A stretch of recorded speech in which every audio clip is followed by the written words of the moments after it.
Assalamualaikum warahmatullahi. Ahlan wa sahlan marhaban, ahlan wa sahlan ya Ramadan. Ramadan menjelang lagi. Alhamdulillah, alhamdulillahi rabbil alamin, wa bihi nasta'in. ولا عدوان إلا على الظالمين. أشهد أن لا إله إلا الله وحده لا شريك له وأشهد أن محمدا عبده ورسوله. اللهم صل على سيدنا محمد وعلى آله وصحبه وبارك وسلم. Alhamdulillah, dapat kita bersama-sama dalam sedikit tazkirah ringkas untuk sama-sama kita memperingati kembali tentang kelebihan-kelebihan dan puasa Ramadan yang akan kita jalankan pada tahun ini, tahun 1400 ke 42 Hijrah. Mudah-mudahan kita semua yang tergolong di kalangan yang dapat menyambut Ramadan pada tahun ini dapat melaksanakan amal ibadah kita dengan penuh ketakwaan dan penuh semangat, insya-Allah. Kami di pihak Sekolah Kebangsaan Kubang Gajah, barisan para pentadbir, guru-guru, meraihkan tuan-tuan dan perempuan dan anak-anak. Mudah-mudahan dengan tazkirah ini tuan-tuan dan perempuan dapat membimbing anak-anak supaya dapat menjalani ibadah puasa dengan sebaik-baiknya, insya-Allah. Baik, kita tengok balik pada puasa Ramadan adalah satu puasa yang telah diwajibkan ke atas kita melalui dalil. A'udzu billahi minasy syaithanir rajim. Ya ayyuhalladzina amanu kutiba 'alaikumus shiyamu kama kutiba 'alal ladzina min qablikum كما كتب على الذين من قبلكم لعلكم تتقون. Hai orang-orang yang beriman, diwajibkan ke atas kamu berpuasa sebagaimana diwajibkan ke atas orang-orang sebelum kamu agar kamu bertakwa. Maka kita dapat faham daripada ayat yang ke-183 ini dalil kewajipan berpuasa dalam surah Al-Baqarah. Ini bermaksud sebenarnya puasa ini adalah satu perkara yang telah Allah Ta'ala fardukan kepada umat-umat yang sebelum umat Nabi Muhammad. Maka dapat kita fahami di sini puasa adalah satu bentuk ibadah yang sangat-sangat dituntut. Bahkan puasa adalah satu perkara yang sangat disukai oleh Allah Subhanahu Wa Taala. Bahkan umat-umat yang terdahulu, umat Nabi Daud, umat Nabi Isa, bahkan ibu Nabi Isa, Maryam juga berpuasa. Maka kita umat Nabi Muhammad berpuasa dengan menjalani ibadah puasa selama sebulan di bulan Ramadan, insya-Allah. Maka syarat wajib puasa iaitulah orang-orang yang Islam, orang mukallaf dan orang-orang yang tiada keuzuran dan sihat tubuh badan, insya-Allah. Maka rukun puasa iaitulah kita menahan diri daripada perkara-perkara yang membatalkan puasa, mulai daripada terbit fajar sehingga tenggelamnya matahari. Kita juga perlu berniat pada setiap malam hari, iaitulah kita berniat untuk melaksanakan puasa fardu Ramadan pada keesokan harinya.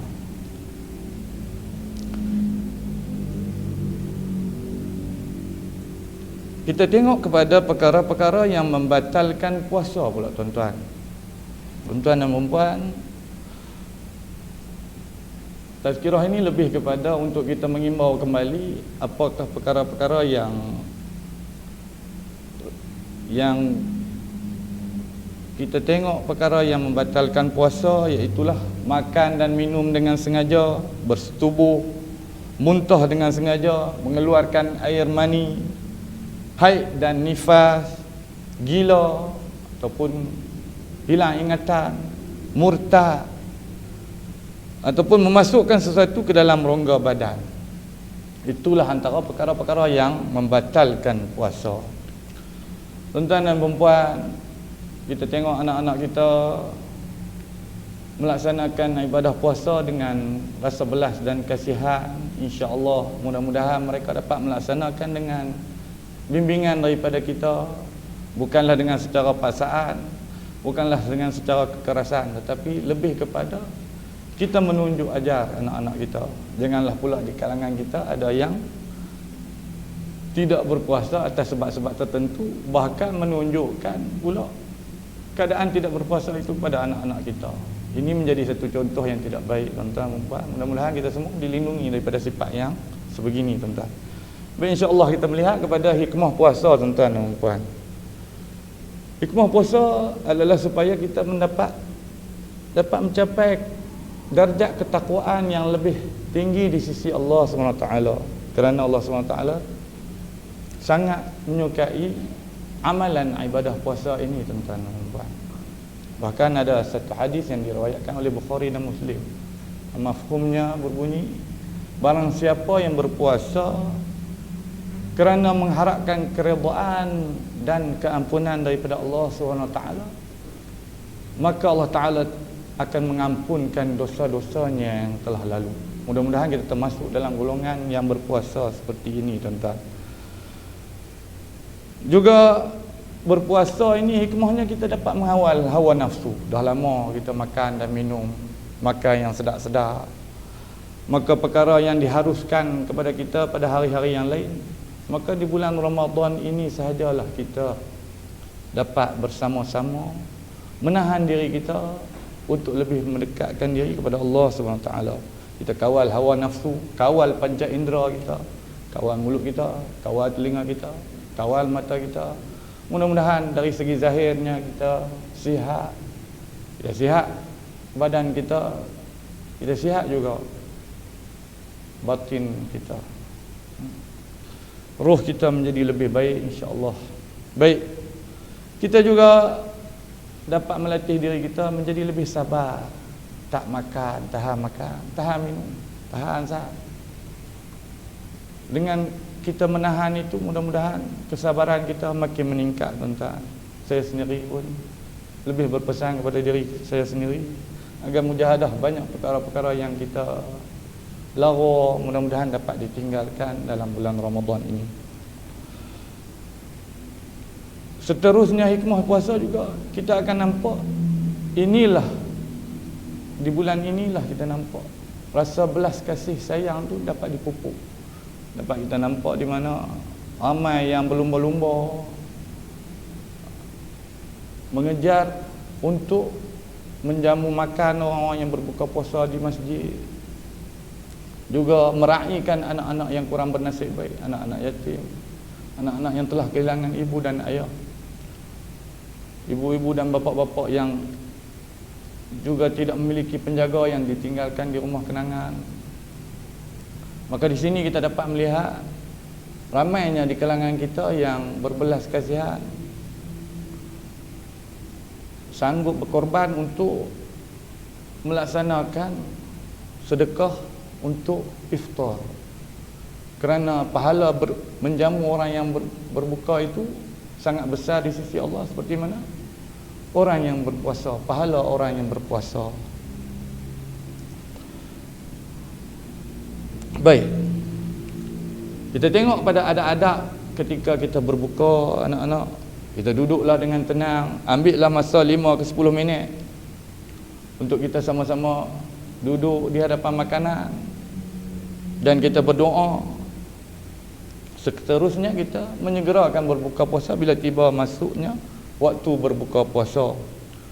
Kita mulakan dengan buah tamar dan air, dan seelok-eloknya kita mengelakkanlah pembaziran.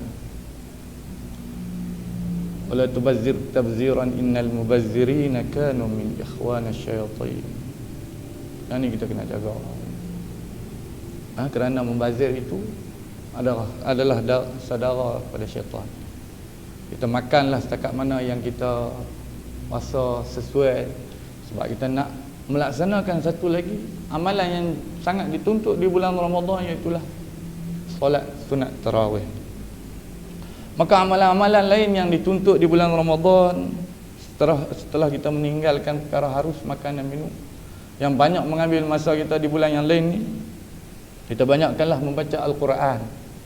Kita bimbing anak-anak kita untuk membaca Al-Quran, banyakkan istighfar, astaghfirullahalazim, memperbanyakkan sedekah, memperbanyakkan doa, kerana banyaknya waktu mustajab berdoa di bulan Ramadan ini, terutamanya sebelum waktu iftar, waktu kita berbuka puasa itu, tuan-tuan.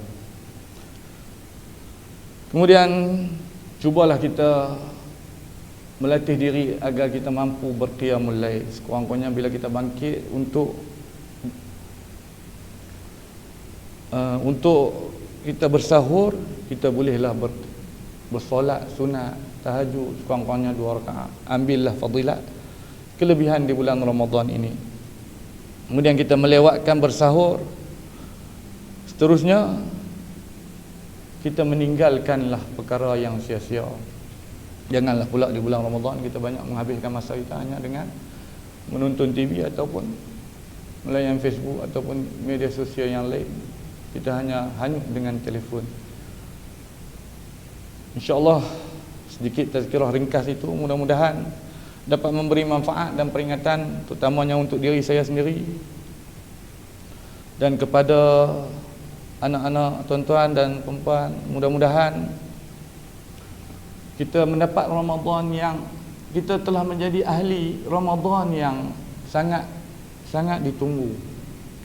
Ramadan yang sangat besar keberkatan dan kemuliaannya, yang Allah Ta'ala turunkan Al-Quran, yang Allah Ta'ala berikan malam Lailatul Qadar, iaitulah malam yang lebih baik daripada 1000 bulan. Maka di akhirnya inginlah saya berkongsi siapakah golongan yang rugi setiap kali bertemu Ramadan. Iaitulah golongan yang pertama, yang mereka yang Allah panjangkan umurnya sampai ke akhir Ramadan, tetapi membiarkan hari-hari Ramadannya berlalu begitu saja tanpa amal yang bermanfaat. Yang kedua, mereka yang menunggu-nunggu waktu berbuka puasa tanpa mengambil kesempatan untuk berdoa kepada Allah di saat mustajab doa. Yang ketiga, golongan yang rugi, mereka yang bangun untuk bersahur semata-mata tanpa beramal dan mendirikan solat sunat sekurang-kurangnya 2 rakaat. Yang keempat, mereka yang dikurniakan Allah nikmat yang berlebihan tetapi bakhil untuk bersedekah dan menjamu orang berbuka puasa. Yang kelima, mereka yang mampu membaca Al-Quran dan memiliki masa lapang yang panjang untuk mempelajarinya tetapi membiarkan dirinya jauh dari Al-Quran.